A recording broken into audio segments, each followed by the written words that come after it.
Hi, I'm Joe Harroz, President of the University of Oklahoma. I want to welcome you to our Conversations with the President. This platform gives me the chance to talk to some of the great people who make OU so special and who work so hard to take OU to new and exciting heights. Those of you who are familiar with the University of Oklahoma know it's our people and our community that sets us apart. Make sure you're subscribed to Conversations with the President, and you'll be the first to know when new episodes are released. Let's get started. All right, first thing first, during our last conversation, we were preparing to send off the class of 2022. One commencement and 22 convocations later, we have moved on to summer semester, and many of our students are away for summer break. Before we get too far into summer, I wanted to mention that commencement was truly a celebration of the success of our students. Despite the last-minute changes due to weather, we fully celebrated our graduates and conferred doctoral degrees in true OU fashion. It was a great night. Our commencement speaker, David Brooks, was outstanding. I encourage you to visit ou.edu/commencement to watch it again. It was a beautiful ceremony, and I want to give a shout-out to our events team, led by Mackenzie Dilbeck, staff members, student volunteers, as well as our orchestra, band, and choir for rolling with the punches and making the 2022 commencement ceremony a wonderful experience for everyone involved. I want to congratulate our geothermal team for placing first in the National Collegiate Competition organized by the U.S. Department of Energy. The team designed and proposed a system to repurpose 6 abandoned oil and gas wells in Shawnee, Oklahoma, to provide clean, renewable geothermal energy for more than 730,000 square feet of educational and municipal buildings. This includes sites within the absentee Shawnee tribe and the Potawatomi Nation jurisdiction. By using retired oil wells, the team was able to create a plan that reduces drilling costs to feasibly power local schools, religious centers, and government buildings. I am so proud of OU's continued pursuit of excellence in all fields. Congratulations to our geothermal team. This past week, Stevenson Cancer Center launched a historic trial for a cancer drug in Oklahoma. This was wonderful news and a sign of the great work going on at our OU Health Sciences Center campus. The drug is now known as OK1, and it came from the OU College of Medicine and was made entirely in the state of Oklahoma by researcher Doris Benbrook, who is a PhD at the Health Sciences Center. The Food and Drug Administration approved the drug for clinical trials on humans, which is currently underway at the OU Health Sciences Center on women with advanced stage ovarian, endometrial, and cervical cancer. This was done entirely in Oklahoma. This innovation is truly remarkable, done without any help from the pharmaceutical industry. This is the stuff of changing lives and saving lives, and it's only available because of OU Health Sciences Center, Dr. Benbrook, and the remarkable individuals and teams with whom she has worked. And it's only available at OU Stevenson Cancer Center. At our most recent Board of Regents meeting, the OU Polytechnic Institute was officially approved. This institute, housed at our Tulsa Schusterman campus, will offer bachelor's, completion, and graduate degree programs focused on innovation and advanced technology. These programs will fill vital, high-paying jobs in areas like telehealth, autonomous technology, electric vehicles, cybersecurity, advanced manufacturing, and software engineering. This will be crucial for our partners and fellow Oklahomans in the Tulsa area and the northeastern part of the state. This ratified proposal will now go before the Oklahoma State Regents for Higher Education for final approval. So listeners, please stay tuned for more details about the OU Polytechnic Institute. I plan on having a future podcast devoted exclusively to the Institute. These are truly exciting times at the University of Oklahoma. And finally, as we have in past podcasts, please listen through the end of this episode. We'll be joined at the end by our men's golf coach, Coach Ryan Hybl, at the conclusion of the show. Stay tuned. And now, for our featured guest today, I turn our attention to OU's Vice President for Research and Partnerships, my friend and my colleague, Tomás Díaz de la Rubia, the greatest man in research and higher education and also the greatest name. He joins us today to talk about how his office is changing research and how he has designed it in a way that is creating great excitement and has an incredible future ahead of us. Let me tell you a little bit about Tomás. We'll talk in a minute about how he and I first met, but his background is truly remarkable. All right, before we get too far into the conversation, I want to set the scene and let our listeners know a little bit about you and about your background. He came here 2.5 years ago in September of 2019, coming from Purdue University, where he served as Chief Scientific Officer and Senior Vice President for Strategic Initiatives. Prior to that, Tomás was Strategy Director and Innovation Leader at Deloitte's Consulting, Energy, and Resources Practice Group in Washington, D.C. He worked closely with Fortune 500 energy and manufacturing companies to identify new opportunities arising from emerging technologies. Tomás's career began at Lawrence Livermore National Laboratories in California, where he rose from a staff physicist to chief research officer and deputy director for science and technology, providing oversight and strategic direction for the laboratory's $1.6 billion research program. So with that introduction, I am thrilled to work with you and to have you here as a guest, Tomás. You are bringing truly life-changing things to the University of Oklahoma. Welcome and thank you for being here. Thank you, Joe. The pleasure is mine. It's great to be here. Thank you. Yeah, fantastic. We first met. You might tell those that are listening and watching about how you and I first met. Yeah, how can I forget? It was a wonderful time, actually. It was a great day. My wife, Clara, was with me, and we got to meet with you in your office at the Health Sciences Center. And really, what captured me about that moment was the enthusiasm and the vision for taking what was already an excellent research university, the University of Oklahoma, and taking it to the next level, taking it really into the top tiers of the public research universities in the nation. And, you made me an offer essentially that I couldn't refuse. That was exciting, and that is still exciting today, and it's going to be exciting for a long time to come. Well, it's remarkable. I'm so glad to have you as a guest. We obviously began and we started in this role of VP for Research and Partnerships, but almost immediately we drew upon your consulting skills, and you were one of the critical members putting together the strategic plan for the university. You might just, if you would, sort of tell us about how that experience was for you. Yeah, it was a fantastic experience. I love strategy. I always have. In my jobs, I've always tried to focus on, thinking about the future, thinking strategically about where an organization can go, how to take an organization to the next level. And the opportunity to be part of that team, to create the lead-on university strategic plan, to work with the faculty, to work across the campus, and with you and your team in doing that was really magnificent. It was an exciting time. It was a difficult time. We had to figure out how we were going to do what we did, but we did it. And I think it's really, truly an example of what a strategic plan for a university needs to look like. It's not a paperweight. It's actionable. It's tactical. It's strategic at the same time. It really, I think, is a great work. Well, it is because of the work you put into it. And for those that have not yet seen it, it's at ou.edu/lead on. You were instrumental in it, especially with the fifth pillar in the lead on plan, which was laying out the strategy for excellence in research for the university. And you came at this in a way, before we get into all the great things that are happening in research, you might just tell our listeners and viewers your thought process and how you architected that strategy for research.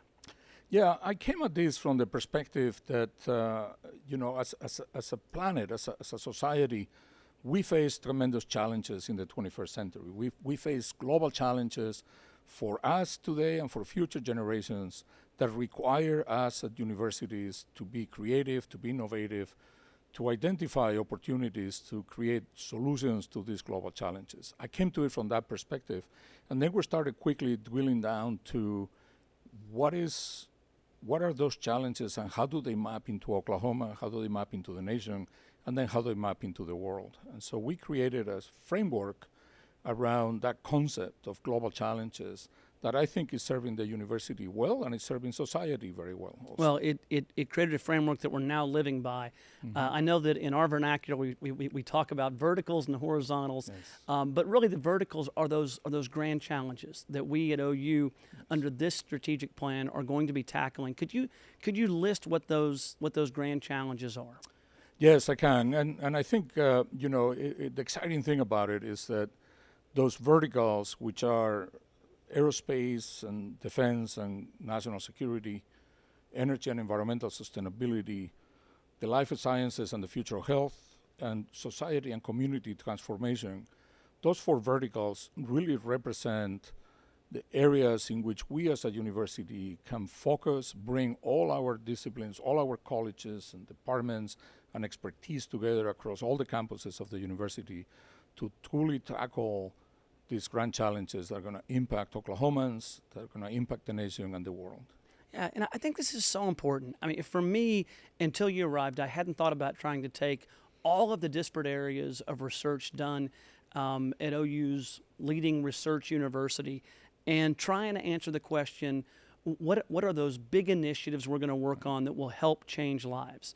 How do we change lives through this? And the work that you did along with your colleagues brought forward these four big ideas, these four grand challenges.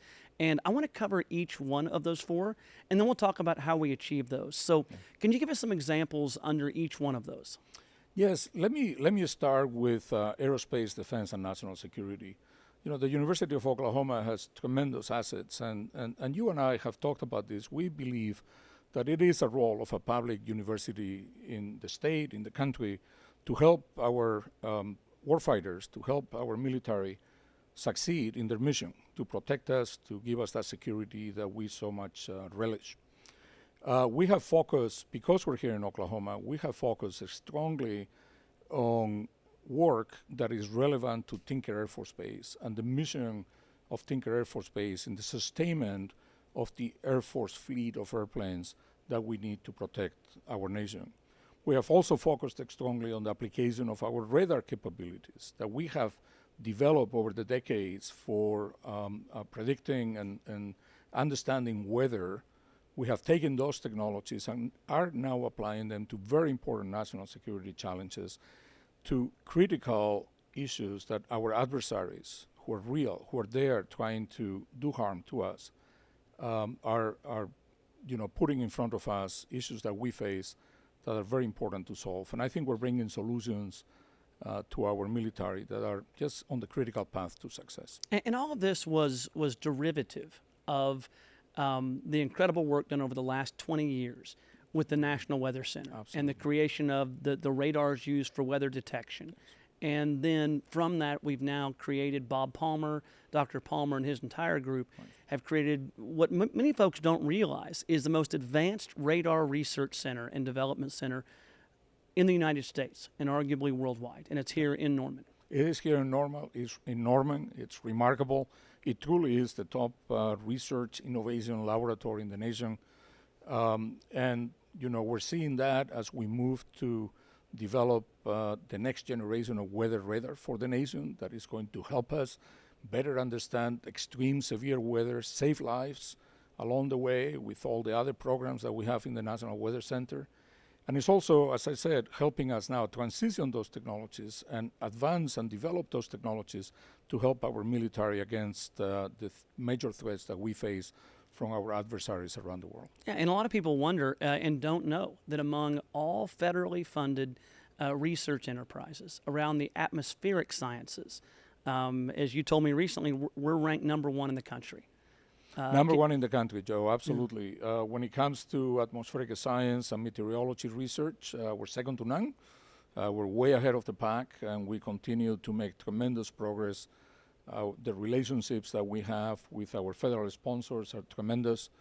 The relationships that we have with the state and the local communities as we bring those technologies, to help predict severe weather are really strong, and it helps us attract the best faculty and the best students in the country here to Norman. Yeah, it's stunning. I could talk about that part forever. It's obviously important to the University of Oklahoma, critical to the state and our nation and those that we work with and help protect. Could you walk through the next of the strategic research areas? Yes, the next vertical that we focused on is on energy and environmental sustainability. We live in a world today that is undergoing an energy transition. We live in a world that over the next 20, 30 years is going to see energy demand grow by 50% or more globally. a world in which we're concerned about greenhouse gas emissions into the atmosphere. When you put all that together, the challenge that we face is tremendous. And our ability as a university to leverage our knowledge of oil and gas, of the subsurface, of the geology of the subsurface, with our technologies in engineering, with our great chemical engineering and other engineering departments, to bring together ideas around this energy transition. What are the next generation energy technologies that we can help invent, that we can help working with companies bring to market so that we can solve this challenge that we face over the next 20, 30 years is really exciting. And this involves the reality and the cleaning of oil and gas, carbon capture, of clean hydrogen. We talked about geothermal at the top of the show. That's right. And that's a great example of converting abandoned oil and gas wells into constructive geothermal energy, and sort of the range of energy transitions to make sure we can power the nation. That's exactly right. We're very excited about helping bring hydrogen into the economy. We think that hydrogen is a great transition fuel that is going to augment oil and gas. It's going to give us another approach to creating fuels and energy sources that can be decarbonized over time. There's tremendous amounts of enthusiasm, excitement across the state of Oklahoma with all the private sector companies, as well as across the nation, in really realizing the potential of the hydrogen economy over the next decades. Well, this isn't fair. I want to spend a lot of time on each of these. I know our time is limited. There are so many thoughts and ideas banging around in my head right now. Let's turn, though, to the third strategic research vertical. Yes, the third one is around the concept of developing the basic research in the life sciences that will help us succeed in our clinical enterprise at the Health Sciences Center. It's in partnership with the Health Sciences Center. It's about the future of health and how do we develop those drugs, as you talked about before, how do we develop those technologies, those scientific advances that are going to help us cure disease like cancer, like diabetes, in partnership with the Health Sciences Center. So we see ourselves in Norman as helping the Health Sciences Center by providing basic scientific capabilities, new knowledge, new discoveries that will help advance the clinical mission at the Health Sciences Center. It's truly exciting. It's a new era for us in this space, and we're really excited about the partnerships that are being developed right now. And it's stunning. And when you look across it, it's amazing how many researchers on the Norman campus are a part of Stevenson Cancer Center, drug development, clinical trials, and all of those that go with it. It really is the idea of taking drugs from the laboratory all the way to the bedside of the patient. I'll give you another example, Joe. One area which today is really important in the clinical enterprise is diagnostics, diagnosing disease accurately, particularly from medical imaging. Data science, artificial intelligence, machine learning techniques are making tremendous advances in helping physicians, better diagnose disease. We're in the middle of that. We're among the leaders in the country in that space, winning grants from the National Institutes of Health that are going to help us advance those technologies, again, in partnerships with the Stevenson Cancer Center and others, to truly save lives as a result. Oh, it's stunning. I want to get to a number of other topics, but want to make sure we hit the fourth and final strategic research vertical. You might tell us about that. Yes, we refer to that as the society and community transformation vertical. Really, the idea emanated from the fact that when you look at technology today, there are a lot of questions in society as to the impact of technology. These advances in social media, in data science, in artificial intelligence, how do they impact society? We talk about the positive aspects of how technology impacts society, but there are also negative aspects of the way in which technology is being developed so quickly globally today around the world. See, for example, what is happening in China with the utilization of artificial intelligence and imaging to essentially control the population. We're studying through the Institute for Society and Community Transformation topics like that. How does social media impact perceptions and opinions on the political stage and on many other places? And also, frankly, bringing the social sciences and the humanities together with the STEM disciplines to understand issues like health disparities. Why are some populations in the nation exposed to more disease like heart disease or cancer or diabetes than other populations? What can we do about eliminating some of those health disparities in society? And this is really where you see the power and beauty of a comprehensive research university at this scale, because you have social scientists and folks in the humanities working on each of these areas in a way that really looks at the whole person, the whole problem, and delivers these global solutions that have as few externalities as is possible. All right, whenever we went through the process of bringing you on, you said, well, I'm a good start, but we're going to need some real horsepower to bring with me.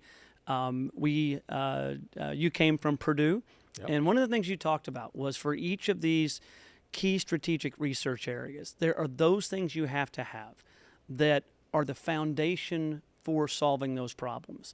And you called these the horizontals, those things that you have to be able to help solve these grand societal challenges. Yes. Can you talk for a minute about what those are and who you've brought in to help us have what we need to truly solve these opportunities and challenges? We truly have an amazing team at the university. Many faculty who were already here at the university, others, people that we have brought from outside, and particularly in these horizontals.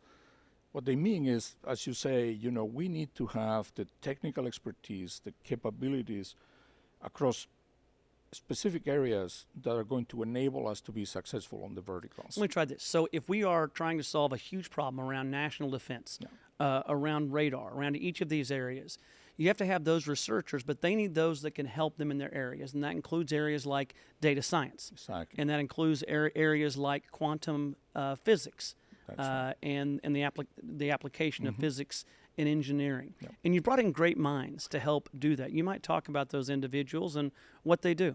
We have brought in some really world-class faculty, researchers, scientists, engineers, like Dr. David Ebert that came from Purdue. He was the leader of Purdue's cybersecurity center, which one of the top in the nation, and he came and joined us here on the promise of this very exciting research enterprise that we're launching at the university, this ambition to be at the top. And he has been the Data Science Institute for Societal Challenges, we call it. He's bringing data science, artificial intelligence across all the verticals to make sure that we bring the latest, most innovative ideas and technologies to solve those grand challenges. Similarly, in the space of quantum physics, quantum research and technology, we brought to the university Dr. Venki Venkatesan. He truly is an inspiration. He's a world leader in the space. He was just appointed a fellow of the Royal Society in the UK, and which is just a reflection of the incredible work that he has done over his career. And he's the type of leader that is empowering junior faculty to aspire to new achievements, to excellence. He's really a force of nature that is helping us transform the university as we go along. It's stunning. So as you can see, to solve these grand challenges, you have to have the underlying capabilities that provide the infrastructure you need. And people like Venki, calling someone a member of the Royal Society, Venki seems wrong.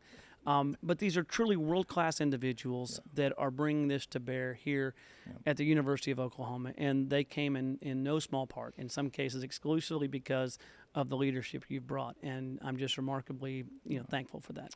Well, and I'd like to point out also, Joe, that another one of these horizontal areas, which is very important to the point you were making earlier, is on public policy research and analysis. We have outstanding faculty at the university in that space that are truly world leaders in developing at the intersection of technology and policy.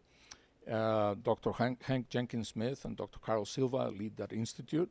And that brings, when we think about the next generation of life sciences technologies, it's not just about the science, it's also about the regulatory environment. It's about the public perception. It's about the policy issues that go along with any of these challenges that we face. And that's why it's so important to have, as one of our horizontal area of expertise, this area of public policy research and analysis as well. All right, so all of this has taken place over your last 2.5 years. How are we doing? I think we're doing really well. It's not really for me to say, but if you look at the numbers, I think the numbers speak volumes. You mentioned that we rank number 1 in the nation in atmospheric science and meteorology. That's a historical strength of the university, but I think at the same time, we have been growing our research enterprise, our ability to compete for federal research dollars and state and corporate has really increased. Right now, we're growing at a rate of about 12% per year, 13% per year. I'll buy that return anytime. Well, and in fact, it is by our own measures, it's exceeding what we thought. As you and I sat down, and others, and laid out what are our greatest aspirations, and it's for us to become an AAU caliber institution, truly among the truly elite research universities in the country. We laid out a multi-year plan, and in that plan, the hope was, and the need was to grow at 7% per year. That's right. And obviously, that's been eclipsed. Yeah. And we have eclipsed that. We are, the number 1 research university in Oklahoma by a lot. But we're also number 50 among public universities in the nation. That is a big deal. We're not the largest public university, but we're among the top 50 and growing and scaling those rankings. When you look at the university together as an enterprise, health sciences, Norman, Tulsa, we rank in the top 8th percentile in the nation in research expenditures. And we have been gaining ground over other public universities year on year, every year, over the last 3 years. And the research, it's remarkable. And the research is not just theoretical, it's applied. One of the strengths that you've really brought is how do we use our research enterprise to change lives, to change the economy of the state, to improve the lives of others. You might, so you're, the title we talked about and that you insisted on was not just VP for research, but Vice President for Research and Partnerships. Just a couple of minutes about partnerships and why that's so important to you. It is so important. At the end of the day, research and new knowledge changes lives if it gets out into society. And to get into society, you have to create partnerships. And those partnerships that we're developing here in Oklahoma with the state, with companies here in the state, we're helping bring new companies and create demand for new jobs in the state, in high-tech areas. Those partnerships are crucial to our success if we want to have a true impact on society. That's why I insisted on that title. It's one of the things that drives me, that makes me excited. Working with the excellent faculty at the university, we're now creating truly an innovation ecosystem around OU that I think for years to come is going to have huge impact on the economy and the well-being of Oklahomans and the nation. Well, I can tell you what you've done already in the 2.5 years you've been here has been remarkable, bringing everything you had from your time consulting at Deloitte, from Lawrence Livermore National Laboratories, from your time at Purdue. It's been a great 2.5 years, which I know is just the beginning. As we look out, say, 5 to 7 years, what do you hope to see us accomplish as a university? I think when you look out over the next 5 years, you're going to see the University of Oklahoma truly as a research leader in the nation in some of the areas that we talked about, in the energy transition, in national security and defense, in bringing life science discoveries to the clinic and to the patient, in quantum technologies, in artificial intelligence, in the things that truly are moving the world to the next stage, that are going to help us make the planet a better place for future generations. That's what I think we're going to be, Joe. I have no doubt. We have an incredible faculty. We have incredible students at the university. They're committed to the mission of creating and transmitting new knowledge for the betterment of future generations. And I'm excited about it. I think we're on the path. I'm smiling because 2.5 years ago when we met, and I met you and Clara, and we talked about you making this big move from Purdue to the University of Oklahoma. We talked about the ability to change literally the face of Oklahoma and the lives of so many people. And we talked about how, in a short time, Oklahoma was a place where you could become a critical part of the fabric of the society. And, sitting here, it's so much fun to share via podcast, you and what you and Clara have done, what you've brought to our community, what you've brought to the university, and in only 2.5 years, you've become part of the university family in a way that I think is really special. And I can't tell you how grateful I am and how much I enjoy working with you and being a colleague and a friend. Well, thank you. We do feel tremendous part of the university. We're excited to be here. We feel part of the community. And it could not happen without your leadership and the leadership of the team that you have built to take the University of Oklahoma to the next level. So thank you for placing your confidence in us. No, thanks. It was the best move we ever made. Well, I love it. It is for us as well. Look forward to so many years. We should spend more time focusing next time on my leadership, all kidding aside. What you've done is spectacular. Thank you. What's being done with you and the faculty and staff that are part of the research enterprise, everyone is working so hard. It's not lost on me or anyone else that all of this progress has taken place during COVID, during 2 years of complete disruption. And while we sit here in these chairs and talk glowingly about all the work that's been done, I'm certainly not the one writing proposals or doing the hard work. And when you see what our scholars are doing, what our scientists are doing, what our staff is doing, the incredible amount of hard work being done to advance society and humanity. It is humbling, and I'm grateful for your leadership, and I know both of us are so grateful for all those individuals that make these new realities and new possibilities happen. So thank you so much. Thank you. I now want to congratulate the incomparable Patty Gasso and the women's softball team for winning the school's record 6th national championship. It was a Red River Rivalry Championship Series, so that made it even more memorable. Coach Gasso and her players have done so much for women's sports in the last 3 decades. With games being broadcast on ABC and prime time on ESPN, women's sports are becoming more prevalent across the country as a result. This is the full realization of Title IX. Coach Gasso and her championship teams have been a large reason for that, and we are so proud of them. And finally, I want to congratulate Coach Skip Johnson and our baseball team for their incredible run to the College World Series in Omaha. Although they came up a little short against a great Ole Miss team, we could not be prouder of our baseball players, our coaches, and staff. What a season. After starting off a little shaky, the team regrouped and won the Big 12 tournament and brought a lot of pride to the Sooner Nation throughout the NCAA tournament. We look forward to the future of our baseball program, as well as look forward to the future upgrades of L. Dale Mitchell Park. Congratulations also to our women's tennis coach, Audra Cohen, following the best season in the program's history, where her team won the Big 12 Conference crown and reached the national championship. Coach Cohen was recently named the ITA National Coach of the Year.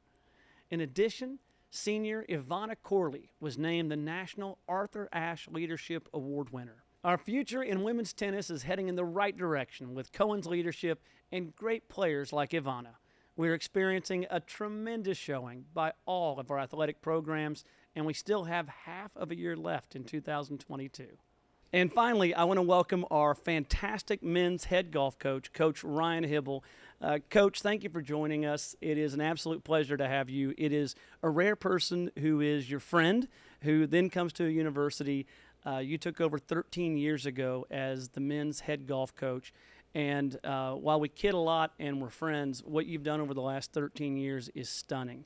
11 consecutive presences in the NCAA tournament. Once again, making it to match play this year, the final 4 teams in the country playing for a national championship. What you have been building and the way you've built it is absolutely impressive. So lucky to have you here at the university, and just want to say thanks, and tell us about the season, and tell us about the outlook for the coming year. Well, I appreciate you having me on. I mean, it was a fantastic year, one for the record books for us. I mean, we picked up 7 wins this year, and probably more importantly, we had the toughest schedule in the country. Can we pause there? You picked up 7 wins of tournaments this year.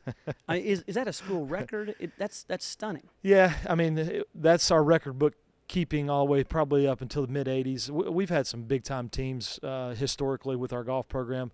This one was one for the record books, like I just said, and it was incredible. I mean, the amount of momentum that we were able to sustain and maintain throughout the year was incredible, all the way up through Big 12 championship, into regionals where we hosted here at our lovely Jimmy Austin OU Golf Club, and then into the national championship where we finished tied for first in the stroke play piece. We lost to Arizona State in the first round, but just can't say enough great things about this squad, what they were able to accomplish, the efforts that they put forth, and it was about as good of a year as you could possibly have outside of hoisting the national championship trophy, which is what we're all gunning for. Yeah, it was an incredibly exciting year.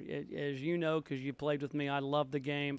For some reason, couldn't make it when I came to OU back with the '89 national championship team. But I follow it closely, follow you in the career, your career, and followed the players this year and what they produced. Especially, it's a young team this year, and you all did an absolutely remarkable job. I do want to add, though, in addition to the work they've done, you were named National Coach of the Year this year, which is a huge accolade, not just for you, but for the school as a whole. And just wanted to recognize that and say congratulations. Well, thank you. I mean, it's one of those awards. It shows that we played great golf. It's purely a program award, and I love that. When our program gets recognized as being one of the best golf programs in the country, that's special. It's special to be at a place like the University of Oklahoma where we have the opportunity, not just in our sport, but in multiple sports. You saw it all spring long with softball, with baseball finishing up like they just did. Obviously our women's gym, men's gym, everybody is competing at such a high level here at the university, and it's truly special. We kind of chuckle on our golf squad a little bit about how other programs might talk about how they're so-and-so. This is a football school or a basketball school or a golf school or whatever. We do everything great here at the University of Oklahoma, and it's truly a special time to be here. No, it is. I mean, just this spring alone, like you said, it's been something you could never imagine, and the great thing is it's been sustained, and our crew of coaches could not be better. As you look out over the next few years, I mean, what you have already done the last 13 years, although you're way too young to call it this yet, but I mean, it really is. What you're building is something that's dynastic. I mean, it's really special. A lot of folks have jumped from job to job. You've been here for 13 years. Some folks leave when it's convenient. Other folks take sort of opportunistic positions, and you've put 13 years in here. We hope you're with us, forever. But as you look at this program and where we are today, what's been built over the last 13 years, how do you project this team and this program over the next, say, 3 to 5 years? Well, I mean, that's what we're working on right now with our recruiting efforts. Every single day we go out, which we do quite a bit. With our facilities, we're getting ready to make some extreme changes to the Charlie Coast Center and a performance center that we've been kind of working on for many years. So I'm not, I'm thinking about the next 3 to 5 years, but I'm actually thinking that much more about the next 15 to 20 years, to be honest with you, from a kind of a macro level of trying to make sure that we are in a position to just continue to grow and develop as a program. Because having a great golf program is truly special, because golf connects so many people. Our sport is unique. When football guys, basketball guys get done, they want to play golf. When softball girls get done, they want to play golf. So everybody kind of wants to be connected to the golf program, which allows us some opportunity and to continue to build and develop our program into the best in the country, which I think is where we're heading.